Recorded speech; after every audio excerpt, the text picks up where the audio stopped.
أعوذ بالله من الشيطان الرجيم بسم الله الرحمن الرحيم يا أيها الذين آمنوا لا تتخذوا عدوي وعدوكم أولياء تلقون إليهم بالمودة وقد كفروا بما جاءكم من الحق صدق الله العظيم.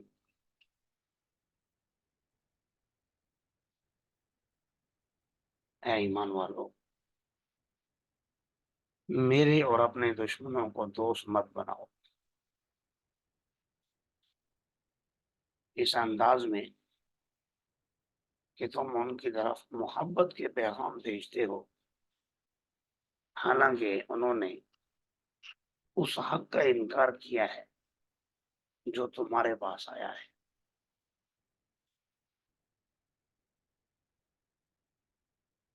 آج کا ہمارا عنوان ہے قرآن اور غیر مسلم کے ساتھ تعلق۔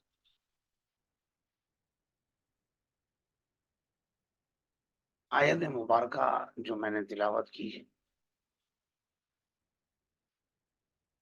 اس میں ایک صحابی رسول جو بدری صحابی ہے،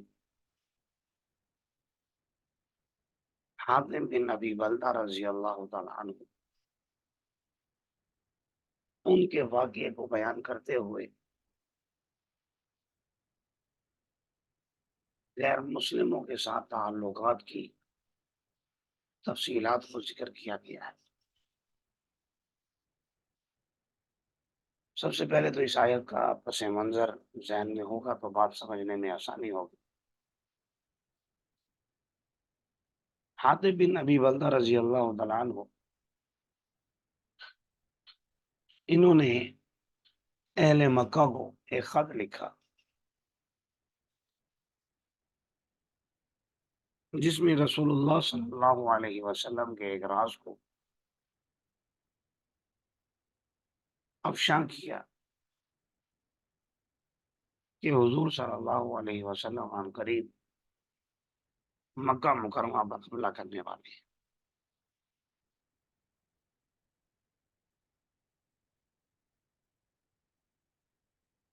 امام بخاری رحمۃ اللہ علیہ نے اپنی کتاب میں دو مقامات پر اس واقعے کا ذکر فرمایا ہے،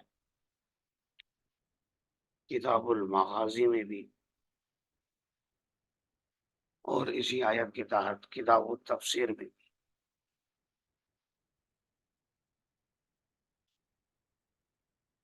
جب انہوں نے خط لکھا تو آپ صلی اللہ علیہ وسلم نے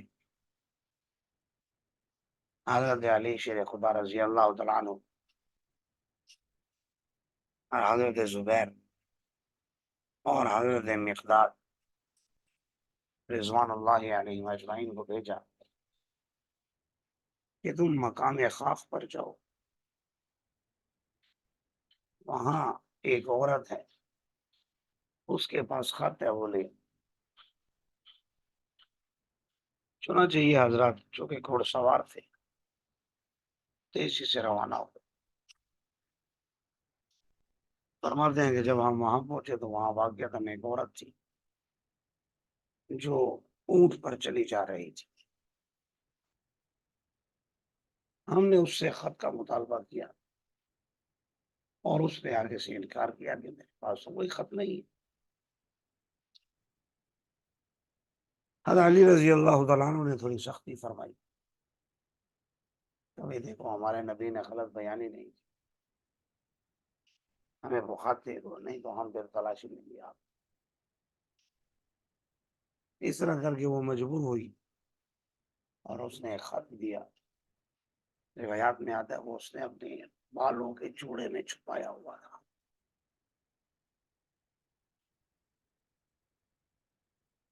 تو حضرت علی رضی اللہ تعالیٰ عنہ وہ خط لے کر آپ صلی اللہ علیہ وسلم کے پاس ہے۔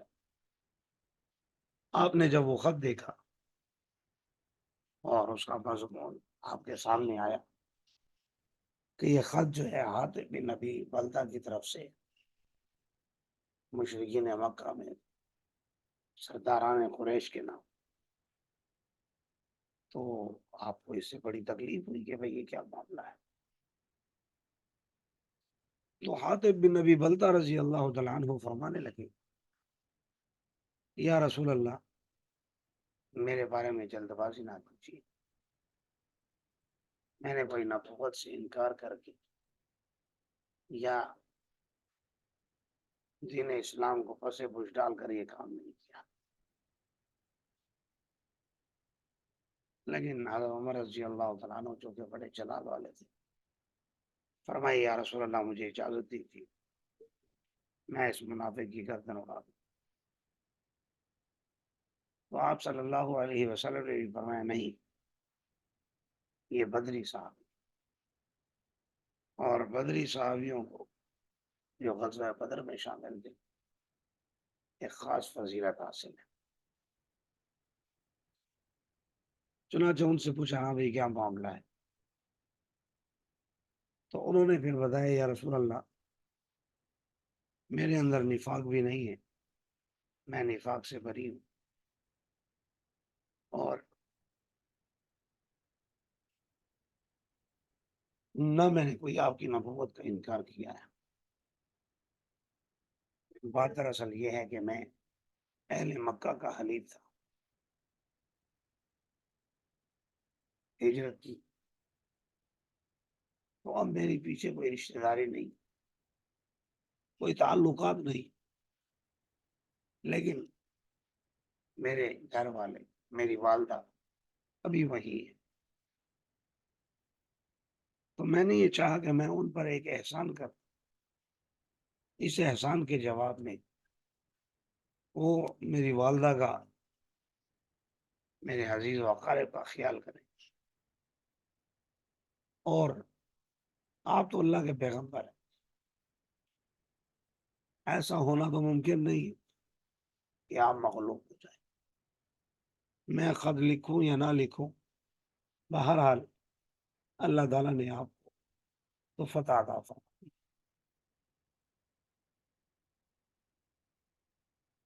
تو اللہ تبارک و تعالیٰ نے یہ آیات نازل فرمائی، اس میں تنبیہ فرما دی کہ بھئی آپ نے جو کیا ہے بھلے جس نیت سے بھی کیا ہو، بہرحال کیا غلط ہے، آپ کو ایسا نہیں کرنا چاہیے تھا، اللہ اور اس کے رسول کے دشمن کو یوں نہیں کہنا چاہیے اور ان سے اچھائی کی توقع نہ رکھنی چاہیے، وہ کافر ہیں، انہوں نے حق کا انکار کیا ہے، آپ کو آپ کے وطن سے نکلنے پر مجبور کیا ہے، پھر کیسے ہو سکتا ہے کہ وہ آپ کا خیال کرے؟ لہذا ان سے کسی قسم کی توقعات وابستہ نہ کیجیے۔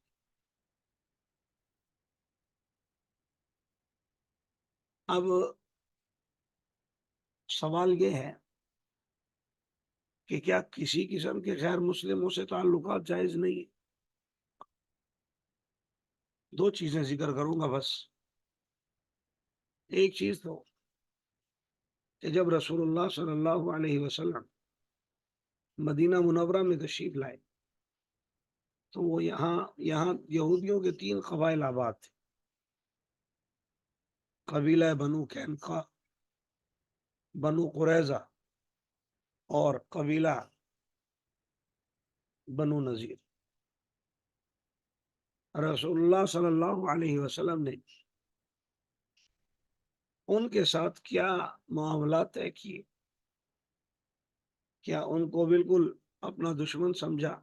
تو ایسا نہیں ہے، کیونکہ جب مدینہ دار الخلافہ بنا، دار الاسلام بنا، اور آپ کا آنا وہاں مبارک ہوا تو سب کچھ آپ کے سپرد کر دیا گیا، آپ کو حاکم تسلیم کر لیا گیا، تو آپ نے وہاں دارالاسلام میں غیر مسلم اقلیتوں کے حقوق کی پوری پاسداری بھی کی اور اس کے لیے قوانین بھی مرتب فرمائے۔ مثلا تاریخ کے اوراق میں لکھا ہوا ہے کہ رسول اللہ صلی اللہ علیہ وسلم نے ان کے درمیان ایک تو یہ چیز طے کی کہ امت کے جو غیر مسلم افراد ہیں، یعنی یہاں کے جو غیر مسلم باشندے ہیں جنہوں نے ایمان کو قبول نہیں کیا، سیاسی اور مذہبی معاملات میں وہ مسلمانوں کی طرح،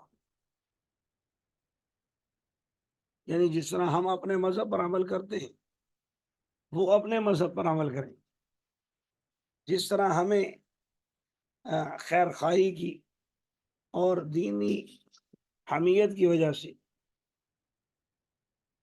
معاشرتی کاموں کی اجازت ہے، فلاحی کاموں کی اجازت ہے، ہر ایک کر سکتا ہے، اسی طرح ان کو بھی اجازت ہے۔ تو گویا ایک تو یہ ان کو مکمل اندرونی اور بیرونی آزادی دے دی، اپنی مذہب کے اعتبار سے، سیاست کے اعتبار سے۔ دوسرا یہ طے ہوا کہ یہاں کے باسیوں کے دشمنوں سے جب مقابلہ ہوگا اس میں مسلم اور غیر مسلم یہ دونوں مل کر جنگ کریں گے، اخراجات بھی دونوں مل کر برداشت کریں گے اور ایک دوسرے کے ساتھ خیر خواہی کا جذبہ رکھیں گے۔ اسی طرح ایک چیز یہ بھی ذکر کی گئی ہے کہ اللہ جل جلالہ کی طرف سے ہر فریق کو حفاظت اور امانت حاصل ہو، یعنی غیر مسلم ہو مسلم ہو، جب بھی اکیلے میں ملے، جب بھی کہیں ایک کمزور اور دوسرا طاقتور ہو، وہاں یہ نہیں کہ وہ اسے دبا دے، بلکہ ہر فریق دوسرے کی عزت کا اور جان و مال کا تحفظ کرے گا، یہ بھی طے ہوا۔ تو بنیادی طور پر یہ تین صورتیں ہی ہوتی ہیں اور تینوں شکیں طے کر دی گئی۔ اب آگے مزید بات یہ ہے کہ یہ تو تھے غیر مسلموں کے حقوق کے حوالے سے، دو عنوان ہیں ہمارے۔ ایک یہ کہ آج کا جو مین عنوان ہے غیر مسلموں سے تعلقات کیسے رکھے جائیں، تو اس کی بنیادی طور پر علماء نے چار صورتیں بیان فرمائی۔ سب سے پہلی صورت ہے موالات۔ موالات کا معنی ہوتا ہے کسی کافر سے دلی دوستی رکھنا، کسی کافر سے دلی دوستی رکھنا۔ بہرحال اس کی شریعت نے کسی بھی کافر سے اجازت نہیں۔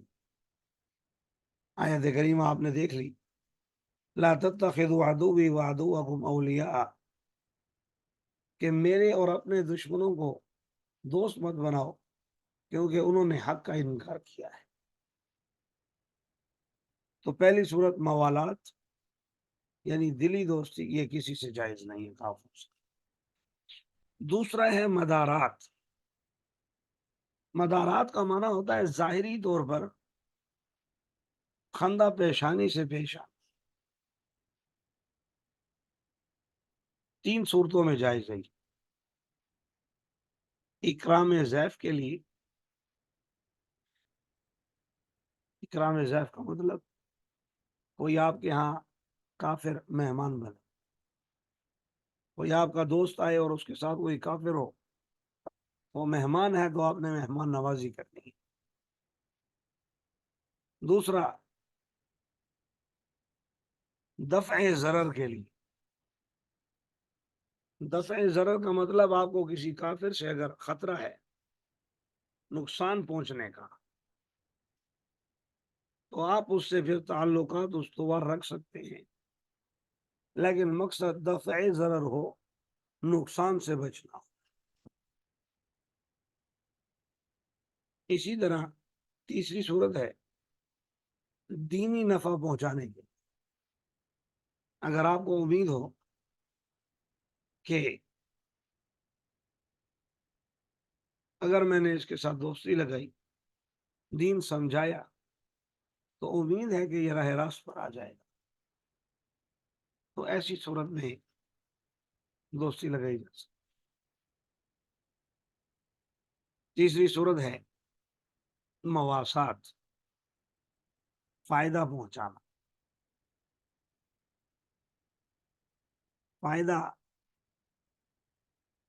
پڑوسی کی سطح پر بھی ہو سکتا ہے، محلے دار ہونے کی سطح پر بھی ہو سکتا ہے، اور ایک شہر کی سطح پر بھی، صوبے کی سطح پر بھی، ملک کی سطح پر بھی ہو سکتا ہے. تو یہ دار الحرب کے علاوہ، یعنی ایسا ملک جو مسلمانوں کے خلاف برسر پیکار، ان کے علاوہ باقیوں سے جائز. اور آخری صورت ہے معاملات. معاملات میں یہاں بالخصوص تجارت مراد ہے. تو یہ دار الحرب کے کافروں سے بھی جائز ہے، یعنی جہاں کفر کا نظام رائج ہو، لیکن ان کے ساتھ ایسی چیز کی لین دین کرنا جو مسلمانوں کے لیے نقصان دہ ہو. جیسے فقہا نے اسلحے کی ممانعت لکھی ہے کہ غیر مسلموں کے ساتھ اسلحے کا لین دین نہیں کرنا چاہیے، کیونکہ آج آپ دیں گے، کل ممکن ہے وہی آپ کے خلاف استعمال کریں.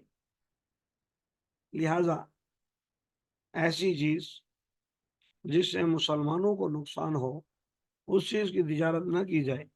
باقی ہر چیز کی جا سکتی ہے. اللہ تعالیٰ ہمیں یہ باتیں سمجھنے کی اور عمل کرنے کی توفیق عطا فرمائے. گلا کافی بیٹھا ہوا ہے، چلے آج اتنا